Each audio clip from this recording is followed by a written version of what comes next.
Explorons la modélisation macroéconomique. Introduction à la modélisation macroéconomique. La modélisation macroéconomique est un outil puissant pour comprendre le comportement des entreprises et de l'économie. Elle permet aux économistes de comprendre et de prédire le comportement des agrégats économiques, tels que le PIB, le taux d'inflation et le taux d'emploi. La modélisation macroéconomique est un ensemble de modèles qui peuvent être utilisés pour comprendre et prédire le comportement des agrégats économiques. Les modèles sont construits à partir de données historiques et sont utilisés pour tester des hypothèses et des théories. Les modèles peuvent être utilisés pour prédire le comportement des agrégats économiques et pour déterminer quelles politiques économiques sont les plus efficaces.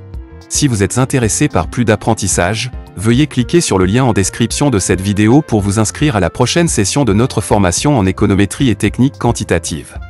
Les différents types de modèles macroéconomiques. Il existe de nombreux types de modèles macroéconomiques. Les modèles les plus couramment utilisés sont les modèles de comptabilité nationale, les modèles de demande et d'offre globale, les modèles ISLM et les modèles d'équilibre général. Les modèles de comptabilité nationale sont utilisés pour comprendre la structure de l'économie et le comportement des agrégats économiques. Les modèles de demande et d'offre globale sont utilisés pour comprendre le comportement des prix et des quantités sur les marchés. Les modèles ISLM sont utilisés pour comprendre le comportement des taux d'intérêt et des taux de change. Les modèles d'équilibre général sont utilisés pour comprendre le comportement des économies à long terme. Les applications des modèles macroéconomiques. Les modèles macroéconomiques sont utilisés pour comprendre et prédire le comportement des agrégats économiques. Les modèles sont également utilisés pour tester des politiques et des théories économiques.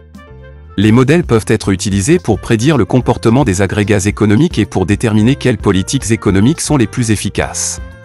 Les modèles macroéconomiques sont également utilisés pour comprendre le comportement des marchés financiers et le comportement des entreprises. Les modèles peuvent également être utilisés pour comprendre et prédire le comportement des taux d'intérêt, des taux de change et des prix des actifs financiers. Les avantages et les inconvénients de la modélisation macroéconomique. La modélisation macroéconomique offre de nombreux avantages. Elle permet aux économistes de comprendre le comportement des agrégats économiques et de tester des politiques et des théories économiques. Elle permet également de prédire le comportement des agrégats économiques et de déterminer quelles politiques sont les plus efficaces. Cependant, la modélisation macroéconomique présente également des inconvénients. La plupart des modèles sont basés sur des données historiques, ce qui peut entraîner des prédictions inexactes. De plus, les modèles ne tiennent pas compte des effets non quantifiables, tels que l'incertitude et le comportement humain. Les limites de la modélisation macroéconomique. La modélisation macroéconomique présente des limites. Les modèles sont basés sur des données historiques, ce qui peut entraîner des prédictions inexactes.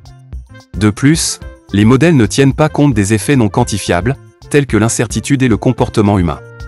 De plus, les modèles macroéconomiques ne peuvent pas tenir compte de tous les facteurs qui influencent l'économie.